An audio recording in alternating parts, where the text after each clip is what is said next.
All right, welcome back to another episode of Raise 'Em Up, a podcast all about raising up kids in the faith. And we're turning the corner. We have a new book to be able to walk through today, but also a new face with us. And we're recognizing as we start a new book, what a great opportunity for new folks to join in with us too. And so I wanted to give everybody the opportunity to introduce themselves once again, and then we get to meet our new person at the table with us today too. So I'll start right here. I'm Melanie Schultz. I am a mom of 3 kiddos and currently staying at home. All right. And also with us returning. So I am Jayanne Martin. I have 2 daughters, middle school and high school. And I'm the director of kids ministry here at Trinity Klein. There you go. I'm Pastor Lee. I have no kids. I have a dog, Spartacus, at home, but I'm the student ministry pastor here at Trinity Klein, working primarily with 7th to 12th grade students, but have been working with kids younger than myself since I was 15 years old. So about 17 years of working with kids through camp ministry and things like that. And then ultimately first call here to Trinity Klein. And then we have somebody new joining the table with us, and that is Tracy King. I am the middle school principal here for grades 6 through 8 at Trinity Klein. And I have 2 kids, 2 daughters in college. And I too have been around kids, it seems like forever. I don't know. I don't know a time when I wasn't, so. There you go. And we're excited because we're starting a new book. And y'all, I was really excited. We kind of talked with the team when we were transitioning and we got to choose what was our next book. And I was really excited that we chose this one because when I got first introduced to this book, which is The Spiritually Vibrant Home by Don Everts, when I got first introduced to it, it was in the middle of the pandemic when it first started. So we're talking spring 2020. And it was so convicting reading this book in spring 2020, hearing about the household, hearing about how God primarily carries out his ministry and his discipleship in a household. When everyone's trapped together. With their household. Yeah, I know. It was so convicting in that way, to the extent that I really have considered this. I always like to think of in ministry books that form you, or even just in life, right? There's books that form you, books that are always in a special. I actually do have a special bookshelf in my house for just favorite books. Like I have the bookshelf, and then I have the bookshelf. You know what I mean? I think you're an English teacher at Hartley. Right? So. English major art for sure. But like when I think of books that are the most impactful for me in my ministry, obviously the Bible is on its shelf by itself, and then you have other books that will always be ones that I return to, and this is one of those books, Spiritually Vibrant Home. So I'm curious, before we dive into all of this too, what did you guys think of just this introduction? So hopefully in this episode, we're just kind of getting introduced to the book. Someone might be listening here to go, all right, am I joining for this journey or not? They're in a new book, shorter episode, things like that. So initial thoughts on just even the conversation that happens in the introduction to this book. I think just the title, spiritually vibrant, are sometimes 2 words we don't put together. When we think about spirituality, I kind of think, some people think like religion and, go to church, stand up, sit down, say your prayers. But vibrancy is something I think we all want in our household. And spirituality is something that we're here. I mean, that's what we're here for, is to figure out how to infuse spirituality into our homes in a way that's going to stick. And I can't think of a more exciting title than The Spiritually Vibrant Home. I mean, that sounds like something I want to get into. And so as you even say that, just even the title alone, I'm going to recognize that this title alone can be intimidating, right? And anybody feeling that? Anybody want to unpack that for us? Yeah, so here's what I appreciated, and it goes along with that, about the introduction, is that Don Everts took a group of people, right? There were singles, there were families, there were grandparents, and dove into their everyday lives and looked at research and kind of took the research and about regular, normal people who are like me, who my house is not perfect, right? I mean, yeah. So I've got teenagers. We've got busy lives. I've got lots of animals, and it can be crazy at my house. And this book kind of said that's okay. Mm-hmm. So I mean, it's okay, and it's okay not to have that vibrancy. This book is to help guide us in that direction. So I appreciated in the introduction that it was not all these perfect people that had everything together and had done all this research and my house is perfect. No, it was people that were like us that, it's not perfect. So the thing that stuck out to me on the title was actually the subtitle, The Power of Messy Prayers, Loud Tables, and Open Doors. Because growing up, it was always something that my dad kind of impressed upon us to pray from what's on your heart. Don't write out. Don't try to say the right thing. And I've thought about that so many times now as a principal when I stand up to pray in front of the kids so often.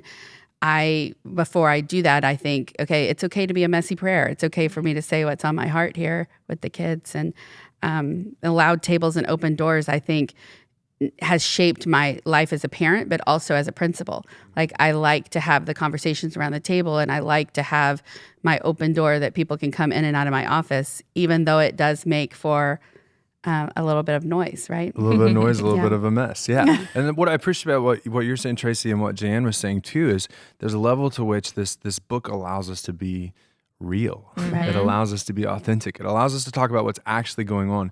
And that's what I appreciated about Don's introduction too, because as he kind of walks us through this, he kind of sets the tone for why this book is even written. And that's because there was this joint effort between Barna, which is a large research organization, particularly with Christianity, that it really is just data. Like, they collect a whole lot of data, they do a lot of research, and then they resource. So there was a resource that they gave to us called Households of Faith. That when you read it, it's not a fun read, y'all. It's stats. It's this percentage of this, all this other stuff. And it's pretty. I mean, they do great graphics and things like that. But Don took that along with, and I love the image he gave us, one hand on that research and one hand on the Bible, and brought a group together. So he, as a pastor, was notorious for teaching things very clearly, right? Or trying to have a whole lot of clarity before you even start. Like, this is the Gospel of Mark, and this is what we're going to take away. And I appreciated what he said when he started this class of about 40 people that started, and they went for, what was 21 it? weeks. 21 weeks, 9 months. Long, Crazy. And he said, look, I'm not really going to give you a whole lot of clarity. I'm doing this class because of a lot of curiosity. Right. And I really deeply appreciate that, because again, that was that real, that authentic, and where it goes, like, we'll get to that eventually, but as comfortable as this may seem, right, on the surface level, because I think of, I can let my office have messy prayers and loud tables and open doors. But what about your home? Right. And I think that's where, like, this introduction was so helpful for me too, was because it talks about how much emotion comes with you thinking about not just your current household, but your one you grew up in too. And I kind of flash back to the previous book that we did for any new listeners was Sticky Faith. And there was one super convicting beginning of a chapter that said, imagine there was a microphone in your house. Right? And we all giggle because it's like, oh no. Yikes. Yeah. And so, but that's somewhat what this exposes to all of us. It's saying we need to look inside of your household. Like, even I think, the goal, right? He said the goal of his class, the goal of this book ultimately, which is a result of that class, was to pull back the curtains of Christian households and see what faith was like in everyday life. That was the goal of the Barna research for Households of Faith. And so the question is, like, for everybody walking this journey, and this introduction brings out, are you willing to pull back the curtains of your own household and take a look inside? What do you guys think about that kind of level of vulnerability in this conversation that Don kind of starts us with? Yeah, when I read that part in the introduction, I thought immediately the phase of life I'm in. I started thinking about the life I grew up with, my home as a child, my home that I gave my children, and then the homes that my children are about to start, right? Like, my kids are in that phase where I know in the next few years I'll have a married child and a child looking at starting a family, and a few years after that. And that pressure of, did we lay the groundwork right? Oh, nice. Yeah. I think that's a perspective that this book will, as I continue to read, will hit home for me, right? That there's a legacy of how you raise up your children and how they start their lives. And so I think that hit for me for sure. I appreciate that, because I think, again, that realness, that authenticity that Don brings to the table is what we're all kind of craving, except for we don't have those safe places to actually have those conversations and process. So I hope listeners to this one are going, okay, at least I'm guarded because they have no idea who I am Right. as I listen to this. Yeah. And I think we sometimes guard what we say to our kids as they become adults, right? Like we may have misstepped as parents and we want you to see that. Like, or there's things that we would do different if we could go back and as you're starting your life, you don't have to model it exactly how we did. If there were things that you wished that had been different, this is the time. And I think that's the vulnerability when you start really putting a microphone in your house and looking at what you do to live out your faith as a parent. Then when your kids are starting their life, then that's a pretty big tall order, to get it right. Mm-hmm. And I think of when I've kind of watched either empty nesters or people become grandparents, there's a level of, speaking of just emotions that come with having a conversation about the home, there's a level of judgment that you feel when your kids make different choices than you do. Right. When your kids choose to celebrate the holidays different than you did, as a family, they choose different values for their own homes. And to many extents, that's kind of what this book is kind of asking us all to do is what are the values of your home? How do you carry out life in the home in the everyday and things like that? And I think for me too, I thought about how are those values, did I tie that too much up to the church? What does the church look like? And can my kids navigate that if they're not in the same church that I'm in, right? The churches we've always been in. Yeah. And I think when you focus your faith and your that faith walk in the home versus in the church, not that the church doesn't have a role and play a role, but they have to be able to navigate that outside of the church. And I think that's where this is going to play in for a lot of us as parents, even whether you have middle kids, young kids, or kids in college, is that they have to be able to develop their faith in their homes. Mm-hmm. I really agree with that. I think that when we think about spirituality, a lot of times it's outsourced. You send them to the school, you send them to VBS, Sunday you send them to church, to Sunday school. And when you think about spirituality in the home, that might be a totally foreign concept for a lot of the people listening in. Like spirituality in my home, I didn't grow up with that, or I don't even know how to start that. And I love, again, this subtitle, Messy Prayers, Loud Tables, Open Doors, because it really does show you that Scripture is desiring, like God wants you to have a spiritually vibrant home that is growing now and continues to grow. And I think that was one of the lines in the introduction that I liked the most. Like God is not expecting a perfection from us, but he does have this desire that we experience this vibrancy from his heart, and it grows and continues to grow. So wherever you are in this, if you're like, this is completely foreign to me, or I feel like I failed because I don't have kids in my house, or where are all those single people? Because that is addressed here too. All those people whose household does not involve a nuclear family with a spouse and kids. There's discussion of what households look like, and it's not just that family unit, but all are growing toward spiritual vibrancy and continuing to grow from wherever stage they're in now. Exactly. That's what I appreciated about this classroom of 40 people. Like, especially in the introduction, he unpacks this. You have those people in the room that are thinking about their own decisions as parents, because they're grandparents or empty nesters or something like that. You have the people that are there because they're at that place of not knowing anything. You have the single people that are saying, look, church always preaches to the marrieds. There's something for me here, So, and everybody's in the room. And that's what even as we've talked about, like the journey just to launch this thing and the logo, right? Of trying to communicate even in our logo that we're not just talking about an immediate household, we're talking about a community. And that's where it's that balance. And God is so incredible at how he sets up his church. And I love that chapters 1 and chapters 2 really unpack this for us.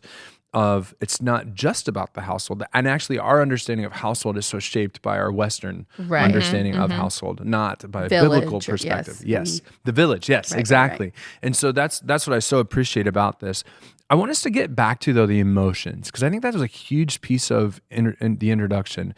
It's talking about the emotions that come with having a conversation. And I'm sure some of our listeners are already experiencing some of these, but I kind of noted at a certain point when he was looking at a household from a glance, the different emotions that come to mind when we think about a conversation about our household, or again, whether that was where we grew up or where we're currently at.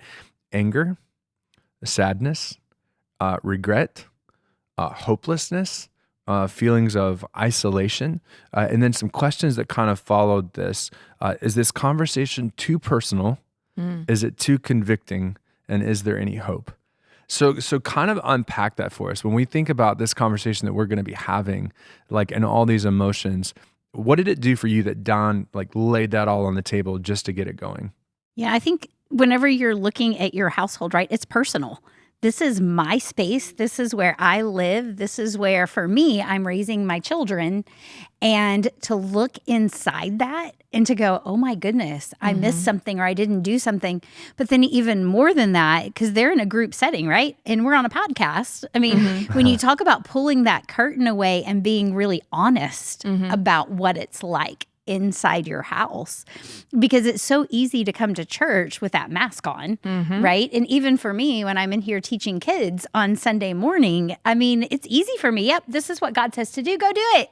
Okay, but am I going home and doing it? Am I, doing the things that God says we need to do? And is my household doing that? And it's really hard to look at yourself, right? It's so much easier to look at other people and say, oh, well, they need to do that. But it's so personal when you're looking at yourself, especially when we live in a world of everybody sees the best of everybody. Sure. Because that's what you Social see on media. Facebook, Yep. on Instagram, and on those other things that I don't know about. Everybody puts their best, right? And so you're comparing your worst to somebody's best. Well, and I think the stakes just seem so high when you talk about failing at that, right? When you fail, when you have a failure at the spiritual life of your home and your kids, that seems so deep, and there's shame in that sometimes. For if you have to sit down and admit, I misstepped in that area, or I didn't infuse my kids with the spiritual vibrancy that I wanted to. When you're reflecting back, I think you carry that guilt and shame, and then what do you do with that? So I think that's where some of the emotion comes from for people in my stage of life, where your kids are out of the house and you don't really have a second chance, right? Like you've done your raising of your kids, and now it's time to assess how that went and to be honest about it. And I think that I love the part where he said something about the data. What does God's word have to say about this, Yes, right? yeah. Because I think you can research, new books, new fads, podcasts like this, right? But really, where's the interconnect with what God tells us about our families and raising our kids up to be part of His kingdom? So Yes. that's why it's so heavy, because you have one shot at it, right? You don't get to go back and say, oh, if I could go back 20 years and raise my kids again, this is what it would look like, right? It's one time is what you get. And I'd say, like, part of what I appreciate about this book too, though, is that it kind of lays out, and it's fun because, like, I just think back to even in ministry, like, so often we define ourselves by our past, right? And in many respects, how does God choose to judge our past? Right. With the cross, right? So He takes care of that.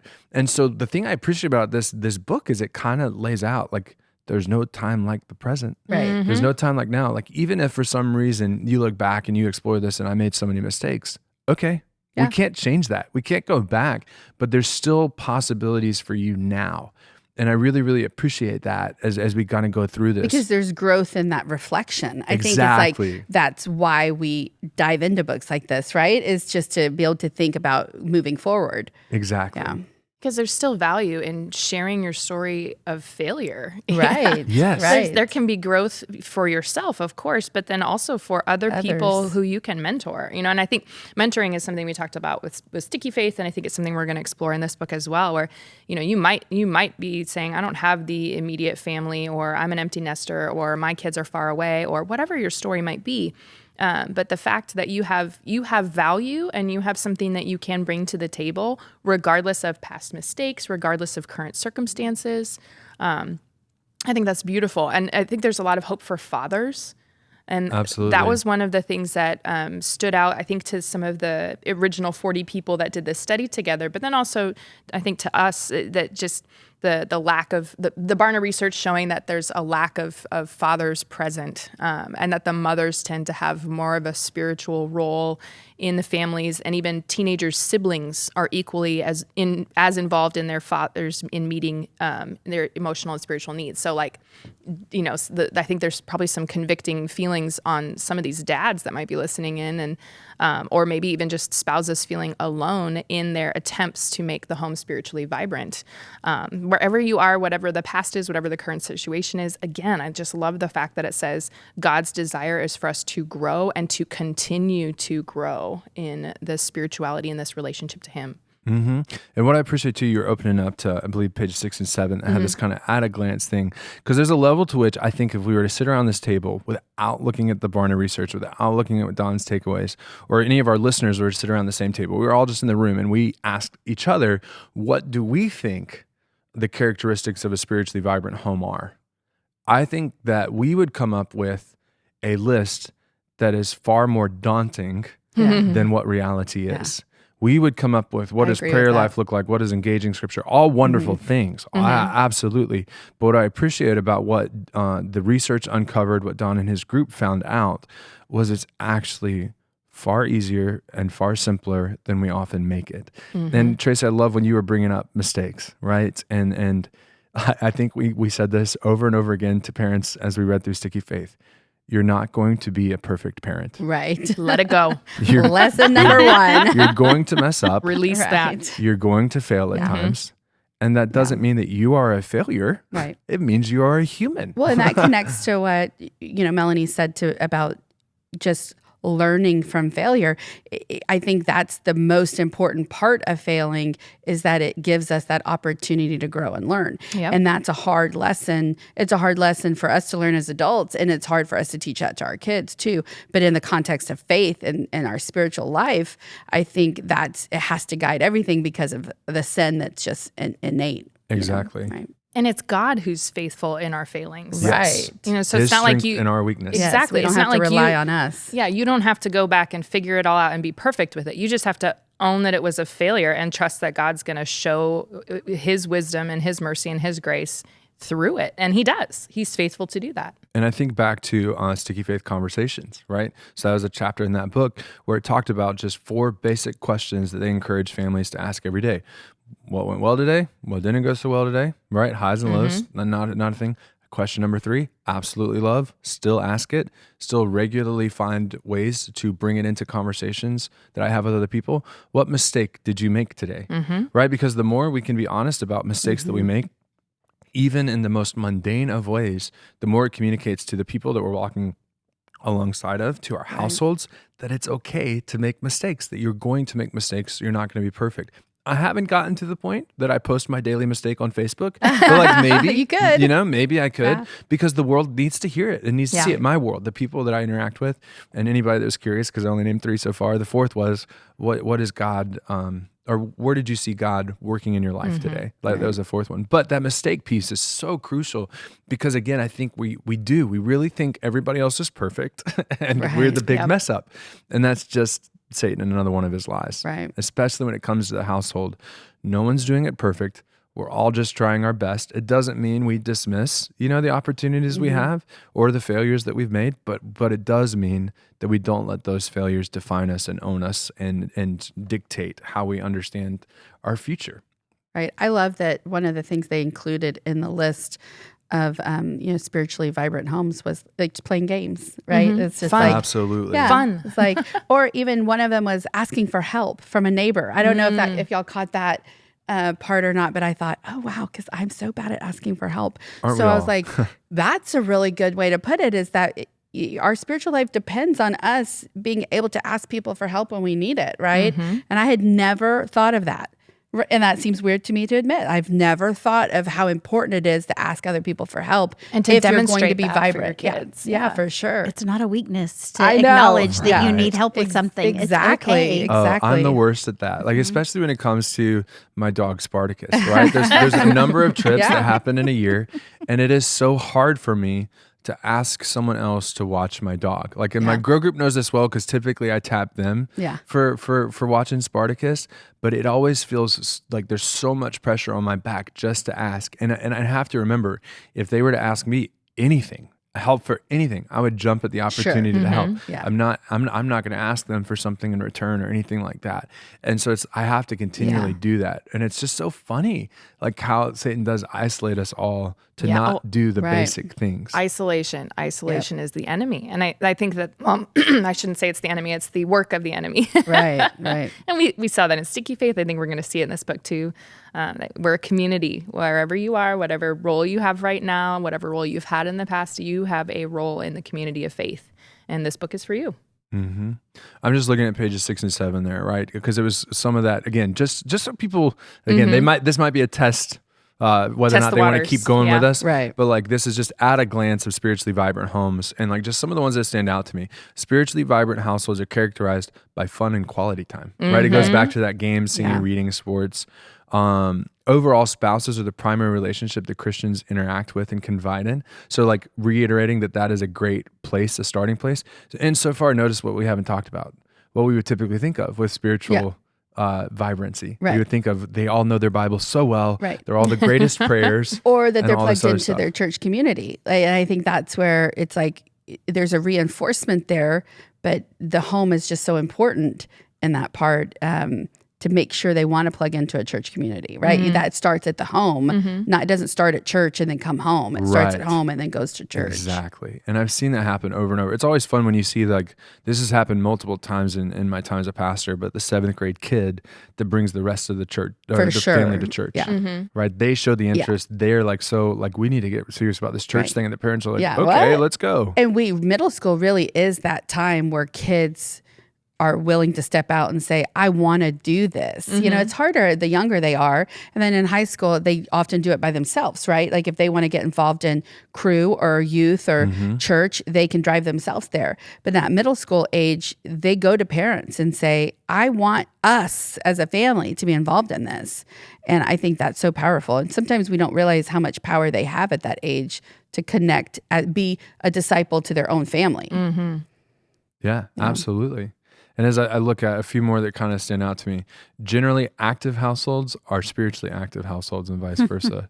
So there's a level of, are you just doing anything, right? Shared meals, work, play are common in households that also carve out time for faith interactions. The one right below that on the page, practicing Christians occupy many kinds of households. Again, speaking of households like myself, primarily as nuclear families or in roommate context, right? So every household, and again, by chapter 3, I believe, maybe chapter 2, we'll get into what is an actual household from a biblical perspective. And it's just so fun to kind of just dive into that. Anything else sticking out on those pages as we look at it? I think the hospitality one is going to just challenge me because like Jan was saying, opening my home and letting people see yesterday somebody came to fix a light bulb and I didn't know they were coming. And that sounds like I can't fix a light bulb. How many Lutherans does it take? No, but they came to fix a light bulb in our kitchen and I didn't know they were coming and I hadn't showered yet. The house was an absolute pit. The trash needed to take out, the toys ever. And I was like, oh my gosh. So they come in and I'm running around cleaning behind them as if they have not seen the tornado that has already been rolling through my house for the past probably week and a half. But here it says faith formation is connected to and increases with hospitality. Households that regularly host non-family guests are more likely to talk about faith, pray, read the Bible together. I am terrified of hospitality because it does require that vulnerability. The open door. Yeah, the open door part of it, I'm like, oof, yikes, I'm scared.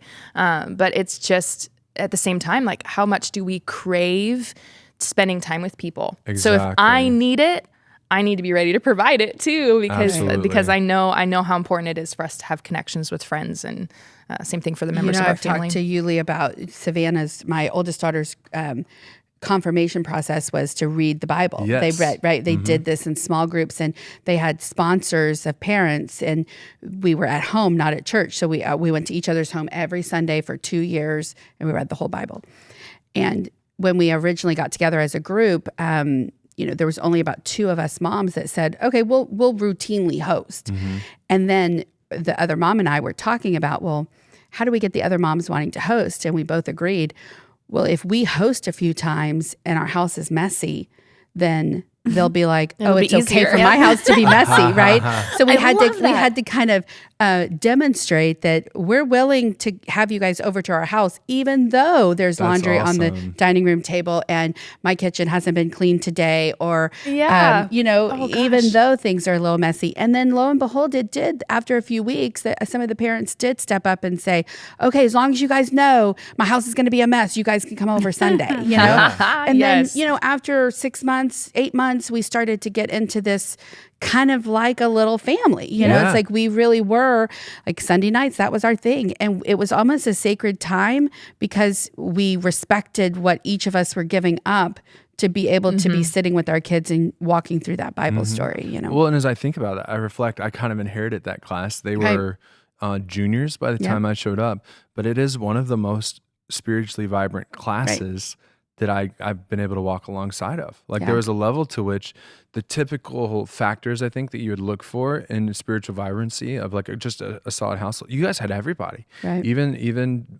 single parent households or split families or all these other things that maybe that wasn't there, but that community and that invitation into the broader household totally changed the direction of the lives of many of those students. I agree with that. I really appreciated that about that class.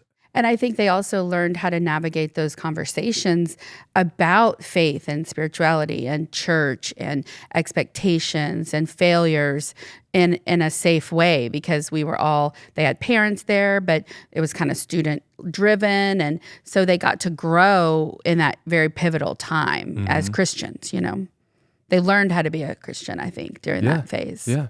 Well, that's how it happens. Right? It happens in the home. It happens with the mundane. It happens with sharing a meal. It happens with sitting around a couch. I mean, obviously, and again, I don't want to take away from spiritual practices of engaging scripture and praying for ourselves and others. Those are huge.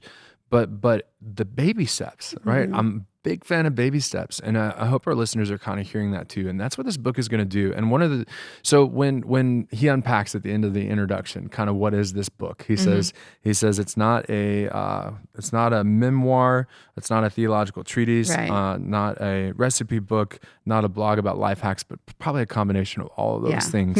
And he lays out where we're going, and that's what I appreciate is. What we've already kind of laid out for what people can expect. There's this next chapter, spiritual significance of the mundane. After that, a surprising way the Bible talks about homes, and that will rock your socks, right? That'll knock them off because it is so cool. Yeah. That the perspective that just changes when you look at how the Bible actually talks about households and how often it does. It's so cool. And then those habits we started off with that are on the front of the book: messy prayers, loud tables, open doors. And to preview, he actually talked about baby steps.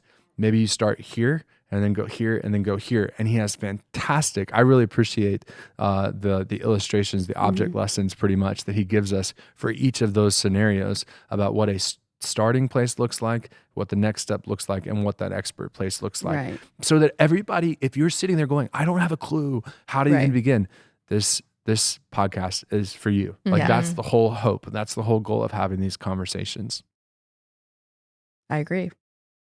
So as we look forward then, keep reading, right? That's one of the encouragements that Don has for us on pages 9 and 10 is saying, if you're sitting there going, I don't know, just keep reading. Like no matter where you're at, what's going on, everyone, again, the grandparent, the mom with the young kids, the empty nester, the everything, like the single person, keep reading, because it really is a cool conversation about just becoming a little more aware of what it means for spiritual vibrancy.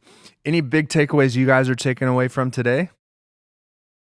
I need to read the Sticky Faith book. That's my go back and catch the podcast. That's my takeaway. I'm going to get involved in that book. I'd like to. I like the thing that I'm the most excited about walking through this, because I did read this book before, but rereading it is that it gives us some practical ways to start implementing these things in our households without being crazy intimidating. Yes. Right? Because, I mean, as a mom, I'm like, oh my goodness, I've got this kid going here and this kid going here, and I got to go to work and I got to go do this and I got, it gives you practical ways to begin implementing the vibrancy in your home and to just start making your home that place where your kids are going to get that good faith foundation. and 'Cause hopefully continue we've all on. read those books where we're like, this is great, but not going to work. Yeah, not going to happen. But that's what I Mm-hmm. love about this Is is more that applicable. it's practical. Yeah. It's not overwhelming. It's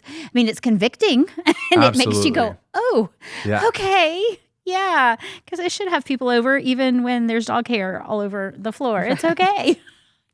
And there's that layer to which it's not like, because I think a lot of times when we read a great book or we hear about a new thing for parenting or something like that, we think, oh, my life is already pretty busy. I can't do another thing. Yeah. Right. What this book does, aside from listening to this podcast and reading along with us if Yes. you choose to, is it says actually what you're currently doing is the space where God can show Yes. up. Right. Yes. Love Yes. that. Yep. Yeah. It's pretty It's amazing. not a radical change or anything like that to go through.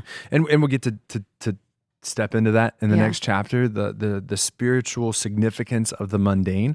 So even the things that you don't think are spiritually significant, Right. that everyday life that you are an expert in, we get to kind of dive into that. So as always, I encourage you guys to check out our Facebook page, Raise 'Em Up Podcast. So remember that word podcast, otherwise you'll find something else. I think it's like a restaurant. I don't even remember now. It's been too long since I looked it up. But then also you can email us your questions, interact with us there at Raise 'Em Up. That's RAISEEM. Yeah. UP at trinitycline.org, and that's KLEIN for anybody that's new to us. And we'd love to be able to answer your questions. So again, we'd love to connect with you, love to hear your stuff, and we'll see you next time with chapter 1.